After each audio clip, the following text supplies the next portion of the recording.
Hello बच्चों, let's read the questions. Question says that a complex with the composition of Ma3b plus minus ion charge is found to have no geometrical isomer. The possible structure of the complex is where A and B are the monodental ligands. तो geometrical isomer show नहीं कर रहे हैं, तो ये square planar भी हो सकता है और टेट्राहेड्रल भी हो सकता है, क्योंकि देखो टेट्राहेड्रल में कभी भी कोई ज्योमेट्रिकल आइसोमर नहीं आती। जैसे मैं यहाँ पे बात करूं, 4 लिगेंड्स है, ए 3 बार रिपीटेड है तो 3 बार ए लिखा और 1 बार बी।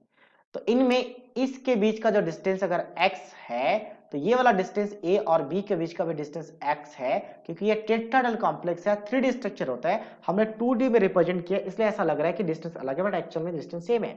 और डिस्टेंस अगर सेम है मतलब ज्योमेट्रिकल आइसोमर शो नहीं करेगा, क्योंकि ज्योमेट्रिकल आइसोमर के लिए इनका डिस्टेंस ही मेजर किया जाता है। तो मतलब टेट्राहेड्रल में ज्योमेट्रिकल आइसोमर शो नहीं होगा, ये तो फिक्स हो गया। तो टेट्राहेड्रल हो सकता है। एक बार हम स्क्वायर प्लेनर की बात कर लेते हैं।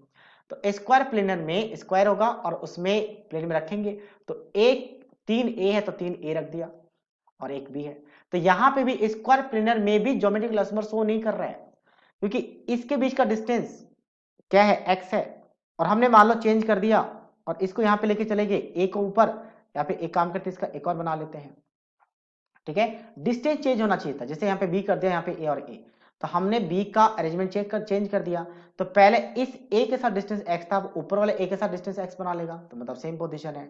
तो मतलब दोनों ज्योमेट्रिकल आइसोमर एक दूसरे का नहीं है, ज्योमेट्रिकल आइसोमर शो नहीं करेगा। हाँ मान लो यहाँ पे b होता, मान लो यहाँ पे b होता, तो अब ये दो b ऑपोजिट में है और साथ साथ में इसके साथ x है। जब ये ऊपर जाएगा तो ऊपर जाने के केस में क्या बन जाएगा, ऊपर जाने के केस में इसके साथ डिस्टेंस चेंज हो जाएगा।